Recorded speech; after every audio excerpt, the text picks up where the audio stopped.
Hello, and welcome back to another season of the Kelly Hill Ross Show. This month's show is loaded with a three-in-one punch family interview. If I mention the name Calloway, I'm sure most of you would think of Cab Calloway. What about the National Negro League of Baseball and Native American Indians? I had the opportunity to interview Camay Murphy, her sister Cecilia, and Camay's son Peter, all successful in their own way.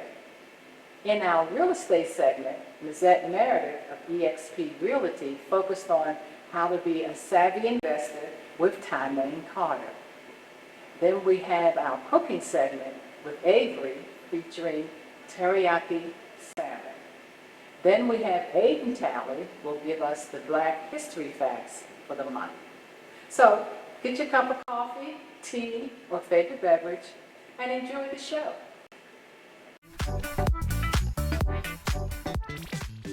Hi, my name is Aiden Talley, and I'm doing the Black Facts of the Month with the Kelly Hill Ross Show. And on this month, we're doing Alexander Dumas. He was born July 24th, 1802, and he passed away December 5th, 1870. He was an author and a playwright. Dumas was best known for his works of The Three Musketeers, which was published in 1844. He was one of the most well-known and advanced writers of this 19th century, with many of his works considered classics today. Dumas also wrote what is considered to be the earliest wolf-themed novel, titled The Wolf Leader. Several of Dumas's works have been published over 100 languages, and several movies have been made from his works. And that's it with the Black Facts of the Month with Aiden Talley.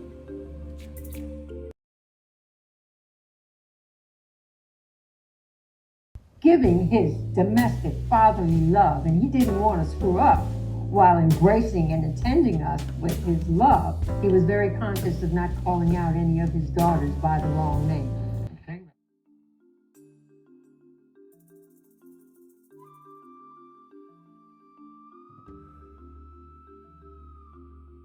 Well, first of all, I want to say thank you to the both of you for coming on the Kelly Hill Ross Show.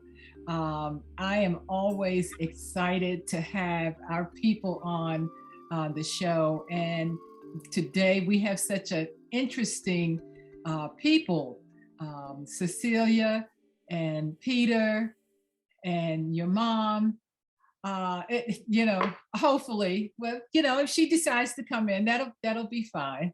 Whenever she wants to come in, it'll be fine. But thanks again for coming on the show.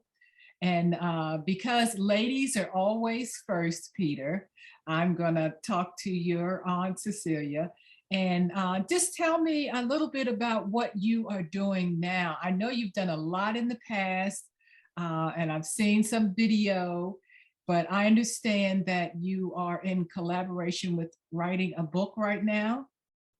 Yes, I'm in collaboration with a couple of things. But before I go into that, I just want to say that we need, because this is Women's Month and Yes. so on and so forth, that we need to give honor to the monarch of our family right now, which is my sister, Camay Murphy.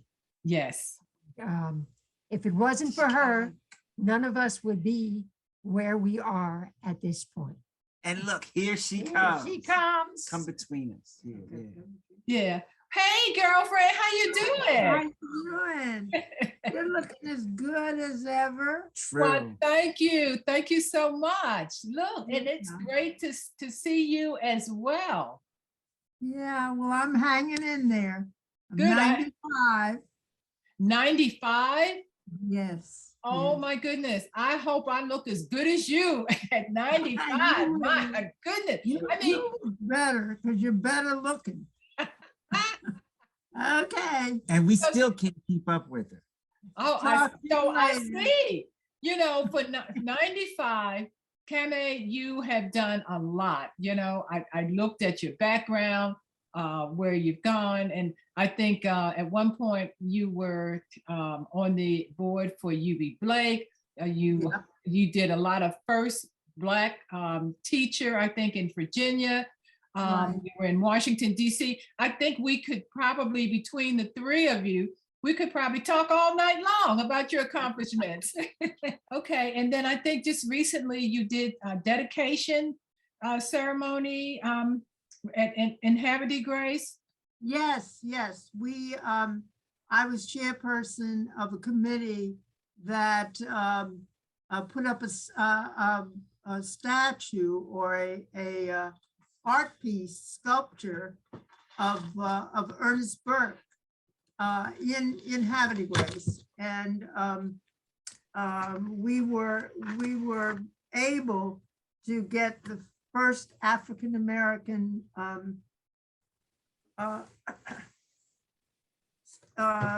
representation in the art collection that they have in Haverty Grace. And it's near the water, and it's very, very beautifully positioned. And because he was in the Negro League, we had a lot of the players from the Negro League came out to honor this particular occasion. Now we have your sister who's here as well. And she's going to tell me a little bit about what she's doing as well. Well, I'm working on a couple of projects. I have an organization called the Calloway Legacy Operation, where I work on legacies that's synonymous of that time. Of course, I started off with my dad and our family, and I'm working on legacies of other people within that time. And right, one of the things that I have done is I put together this booklet. And what it is, it starts from 1815 to present of the Calloway legacy, starting with Cabell 1, 2, and 3. The inception being in Virginia on the Calloway plantation. It's very interesting how we got the name Calloway and how they migrated, and it comes right up to present. We go through the whole thing. There's lots of wonderful pictures in here that depict the story. Now, the other one that I'm working on, which is part of my organization, is called The Pride and the Journey, which is a book that's going to take the reader on a journey in reference to African and African-American history. And it's synonymous for all groups of people, from our youngsters to our college to our senior citizens, to have a copy of this book within their household. And one of our goals is to get it into the libraries. We're running a campaign to get it in the libraries and get it into people's homes and get it into schools. What it is, we start at the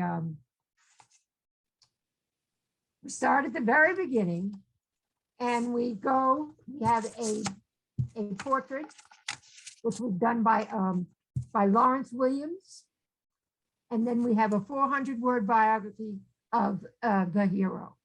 And it's just information that is not where it should be. It's not getting to, excuse me, to our children or to just within people's homes and within organizations. So I'm working on selling this publication. My dad is in here, and so is Barack Obama. Oh, Ben wow. Jackson Hoffman. It's a just about everybody, a who's who of African American history. Okay. So I also had a chance to look at a video of you dancing with your dad.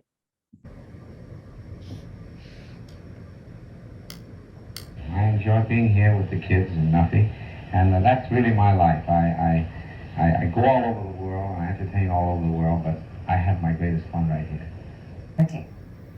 He was a no-nonsense father. What was Well, that you like know- as a young child? Tell me about that. Well, it was a wonderful experience. All of that I experienced, I didn't understand until later in life. My mother tried to keep it as normal as possible, but Dad was away a lot. And but my mother always worked it out. So he would be away, but then he would call and he would know everything that we were doing. You know, we couldn't quite figure out, well, how does he know that? Anyway, it was as normal as it could be, but I had the wonderful experience of meeting so many wonderful people.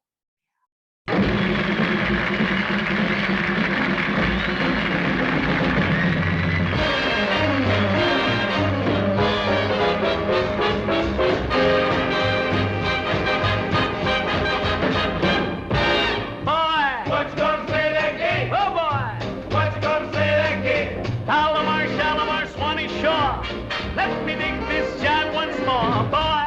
Rattle down to the gate. Oh, boy. Rattle dig now can't you hear those hep-cats call? Come on, boys, let's have a ball. The jib, jab, jump, if the jumping jive makes you dig your jive on the mellow side. Hep, hep. Hip, hip. The jib, jab, jump is a solid jive. Makes you 9 foot tall when you full. My mother was from the South, and so therefore, you didn't call your elders by their first name. So I had a plethora of aunts and uncles, Aunt Lena, Uncle Duke. And they would come out to the house and they would just kind of let their hair down and be themselves. And it was, we would be watching. Yes, that seems to be the general thought that people actually don't participate in dancing anymore because they can't get the beat. I can remember the time when the kids would go to dances and stand in front of the band for a half hour to get the beat and then dance for the balance of the night. But now, they just listen. Nuffy, Yes, Miss Merrill. by the way, that's a nickname, isn't it? Nuffy? Yes, it is. What- You what- know, I'm the sixth child in a family of 6. So when I arrived, they said, that's enough. And from there it went to Nuff and then Nuffy. Cab, you come from a large family too, don't you? Yes, I come from a family of 6 also, and I was more or less the breadwinner of the family. My father died when I was quite a youngster, and someone had to go out and earn the bread for the rest of the family, and I was elected to do so. I sold newspapers, I shined shoes, I walked hots, and I did just about everything a guy could do to make a buck. Tell me, Cab, has your talent for music rubbed off on your own children, would you say? Well, I think it has a little bit. Would you like to meet the kids? Yes, of course. Sure, I'll get them for you. Hey, Cabela? Cabela? Cabela! Come in. Come on, Lael, bring her on out. Come on, Lael. Come on. How old is she, Cab? Lael, come on. Come on, Lael. This is Lael. Ah. Lael, this is Mr. Morrow. Hello, Lael. Hi. How are you? Chrissy, come on. She'll come out after a while. This is Chris. Hello, Chrissy. How are you? And this is Constance. Evening, Constance. Good evening, Mr. Merrill. How are you? Fine, thank you. Good. And this is Camay. Good evening, Carmen. Oh, what have you got there? This is Chris.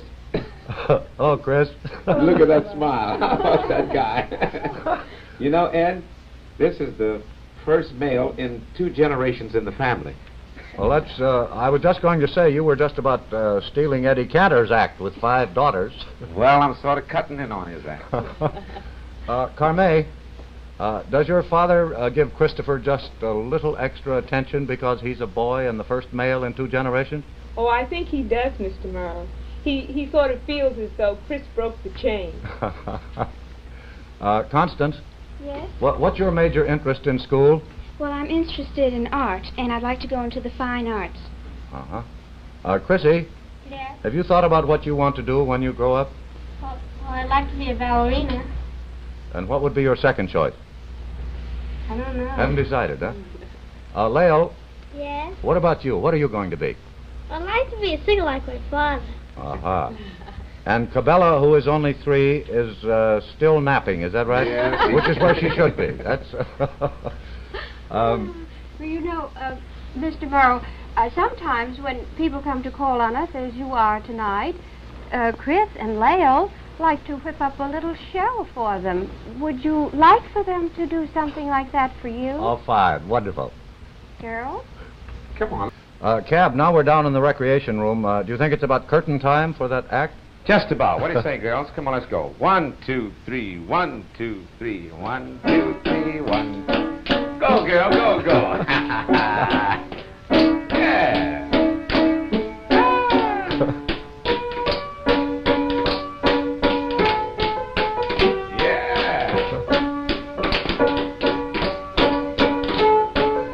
Yeah. Uh-huh. Uh-huh. Dee da da dee da da da. Now take your bow like you're supposed to take it. That's it. That was. And the song that I listened to that the two of you sang, which I think is a beautiful song about the bluebird, right? Yes, yes, Little indeed. child, Yes, yeah. yes. Yes, yes. What So was I- that experience like at that time? Well, it was incredible. I mean, I remember it like it just happened maybe an hour ago. That was when they recorded totally different than the way that they record now. And all of the instruments were live. You know, you just did none of the track stuff, none of that. All of it was live, and there was a 17-piece orchestra. Wow. And I mean, I'll never forget that. I mean, I was very, very, very blessed. I had the opportunity of working with my dad when I was young, and I had the opportunity of working with him later in life. Bright can be. Tell me why can't I fly like a bird through the skies? Tell me why, Daddy dear, are there tears in your eyes? Little one, yes, the world's really round, and the bluebird you search for will surely be found, and the sky up above is so blue and clear.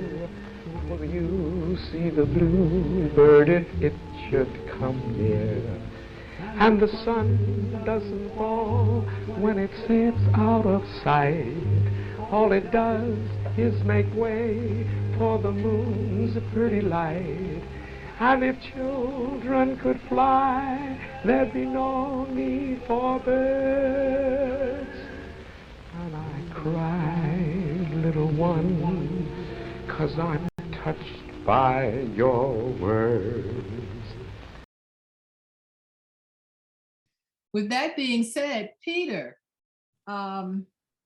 you and I have known each other for a long time. I think before That's the internet true. came about. And folks, I tell you, I have known Kelly Hill Ross a long time, and she has not changed a bit. Telling you, Thank you for the compliment. 30 years. Yes, and look, I was looking over your bio, and you've done a lot. And I think I want to start out with one of the things that I noticed you were most passionate about is the Piscataway Indian tribal and how you got involved in there. Tell me a little bit about that. Well, it actually, I mean, you know, our family, as you can see, it's tough. And I've got family members who pass for Jewish, pass for white, you know, African-American, the gamut. And it just seemed to me that we were really Native American as well. And so when I was in graduate school, we were protesting South Africa, and something just struck me. And I said, why am I protesting South Africa when the same thing happened here? And so we still are in an apartheid system, if you will, forcing or asking people to live on reservations, you know, so they can maintain their lifestyle. So that just became a lifelong quest for me to try to do something to advance the cause of Native people, Indigenous people in the United States and wherever I go. So I find a lot of value in it. I think there's a lot that we can gain in terms of living as a community, living as a people who are not prioritizing the material, but looking at the spiritual. And, there are a lot of just really good moral values and, things that we can extract from what we've lost as much as we can. Even the language is just magnificent because they're not economic based, they're more spiritual. I see. I saw a couple of pictures of you with the native, which you would regalia. Yeah. Regalia. Yeah, dancing and stuff. Yeah. Yeah. Yeah. The whole thing just fit me like a glove. I mean, from the first time I saw the dancing and stuff, I just understood it, and so yeah, I went in, what is it, feet first, just dove in, you know what I mean? Feet first, huh? Yeah, and that's something I learned from my grandfather. If you're gonna do it 100%. Don't half step, because life is not a rehearsal. You've got to give it what you got. So if you're committed to your people, you've got to be committed to your people. And that's the bottom line. And that's what I've tried to do. And talking about being committed, you are also so committed in the preservation of your legacy, because recently the city and your grandfather's, the house that he lived in when he was here, and you were very adamant about preserving that. Tell me a little bit about what has happened since that time. Sure. The house was really important, I think, more so perhaps for Blanche Calloway than Cab, because those were the very steps that she ran down to join UB Blake's Shuffle Along, the touring company, when she left the home and her brother Cab and her other younger sister Bernice. And so, Blanche has just an amazing story. She really introduced her brother to her friend, Louis Armstrong, who then mentored Cab. And Blanche also helped him get into the show business in other ways, in terms of the style, the words in songs, all kinds of ways that she mentored Cab, and just was not remembered for it or given enough credit for what she had done. And so, since it's Women's History Month, I really have to salute Blanche, one of the first women to run a radio station which now she's been dead since what, the 70s? Yeah, her radio station is still on the air in Florida. Oh, really? Where is it? I don't remember what the call letters are, but yeah, it's in what state is it? Do you know? Florida. Okay. Oh, it's something.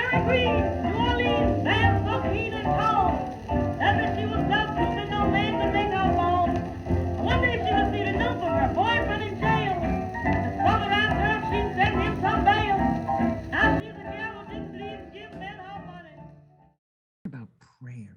I can't remember what the call letters are, but she managed and found Ruth Brown. She promoted boxers throughout her career. She was involved in a civil rights incident in Mississippi, which really devastated her career. Just the fact that she was leading an all-male band through the segregated South. I mean, a female leading an all-male band is a challenge in and of itself. Yes. To take them into the South like that, man, I won't even go into the South by myself or with other men, you know what I mean? At that time, that was, so she was very, very bold, excellent business person, very organized, and, at the same time, very down to earth. I can remember when Blanche looked at you, you really felt the love, in her heart and stuff whenever she would look at you. I can remember that as a child.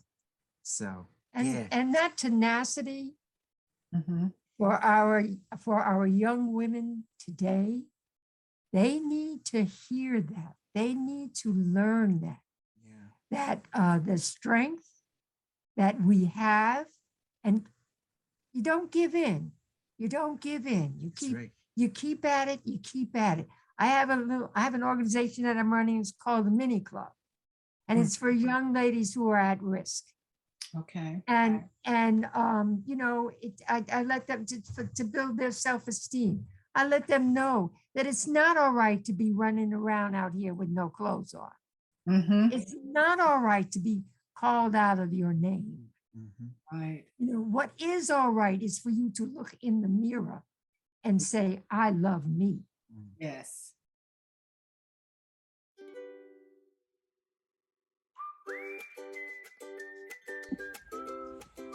Hello, my name is Avery Talley. I am 12 years old and I am a self-taught chef and baker.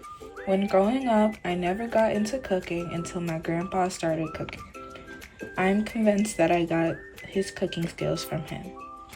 My first dish is a salmon, broccoli, and rice meal. The first thing I did was prepare my marinade for the salmon and veggies. After I made my marinade, in the marinade is garlic, ginger, sesame oil, chili oil, soy sauce, and a little bit of teriyaki sauce. I cut up my salmon into little square bites and put them in a bowl and poured the marinade over the salmon and let it sit for 30 minutes. While I let the salmon sit, I cut up my broccoli and onions and put that into a wok with more marinade. Cook to desired time. To make the rice, I used a pressure cooker just for it to be more convenient and faster. After my salmon was done marinating, I filled my pan with a hefty drizzle of olive oil and put the salmon in little by little. Make sure to flip them every 3 to 4 minutes to make sure it is cooked evenly. After the salmon is done, I like to let it sit so that the flavors and seasonings can distribute throughout the salmon. After everything is done cooking, I drizzled the rice with sesame oil to give it some taste to the rice. Once you're done with that, you are ready to plate and serve.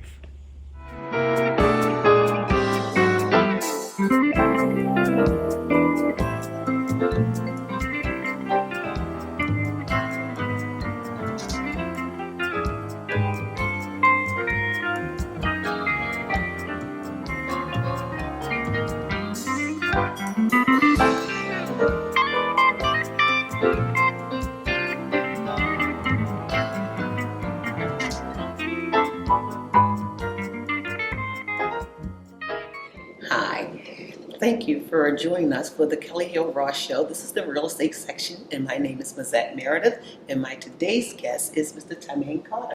Hello, Camay. How are you doing today? Okay, so Yes. glad to be here. Today's segment is about how to become a savvy real estate investor. So, Ty, I know you for many, many years, and I'm super excited to have you on my show today. I know you work for one of the #1 box office home improvement companies, and you've been a real estate investor for over 25 years.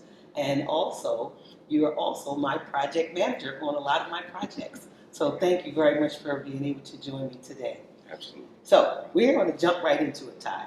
Okay. I don't hold any punches. So I just want to know, my first question for you today is what does it take to become a savvy investor? So just a couple things you want to, first you want to be knowledgeable of exactly what it is that you're getting into. You definitely want to have willpower. You want to have an open line of communication. So you want to be someone that can communicate clearly with people, have the ability to work a little longer than what's needed. You're going to have to, it's not necessarily an 8-hour business venture. So sometimes they're going to be 10-hour days, 12 hours, 14. You just have to be willing to go the extra mile. You have to have the ability to sacrifice things. So, and just understand that with sacrificing those things, there's a timeline, that you want to set for yourself on these projects as well. Okay, so let's just say if I'm brand new in the business and I don't know anything about real estate, can I too become a savvy investor? Absolutely. So it's good to partner up with someone that has some knowledge of the business, not just the flipping aspect of it, but someone that's knowledgeable of the laws of home improvement, the do's, the don'ts, what you are permitted to do in the real estate world. There are a lot of programs out there, not commonly referred to as a coach. So you want to kind of pair up with a coach. So there are also all sorts of programs that are offered for that. What do you consider a good profit margin for an investor? So you want to go somewhere around that 20 to 35%, 20% or better. So think of it as a property as the bank.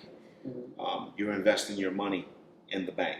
So banks are giving what, 3.5%, 3.75% on your money sitting in a savings account. I don't know, so maybe after that and taking those fees out. So yeah, it's maybe less than that. It's going to be less than that. So when you have that money just sitting in the bank, it's not really getting you a sizable return on your investment. So a lot of people are a little shy, a little afraid to put their money out there, but your money is secured with real estate. You can't go wrong.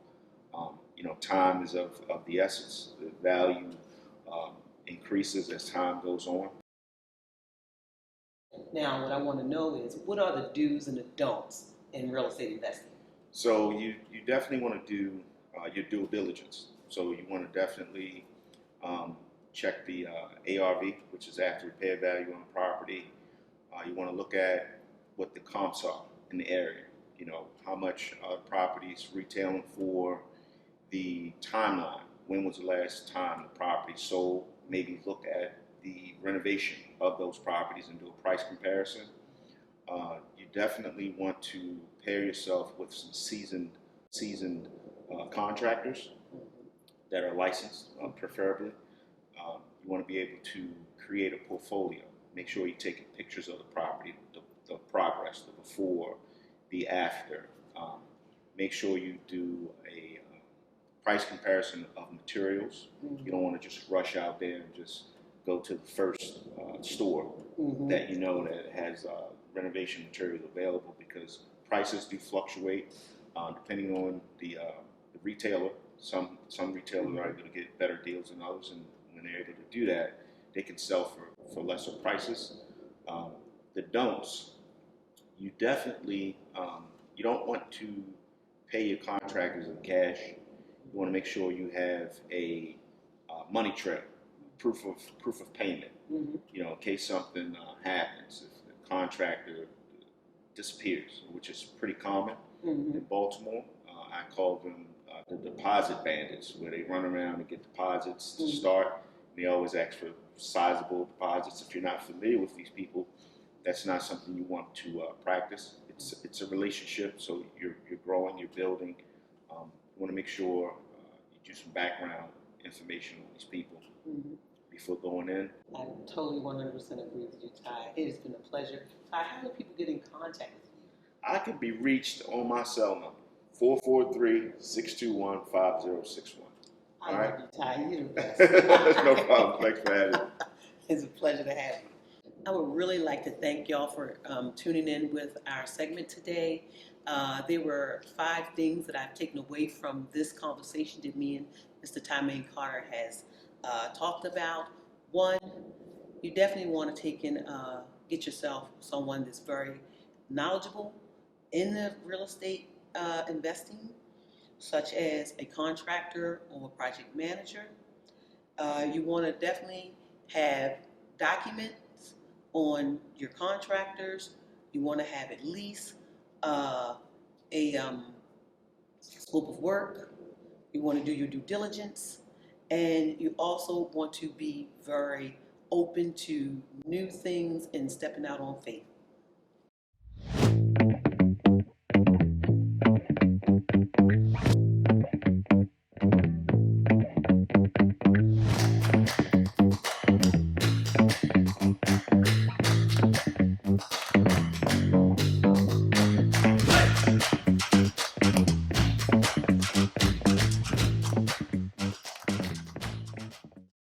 I hope you enjoyed the show. Remember to subscribe and watch us on YouTube, Facebook, and Twitter.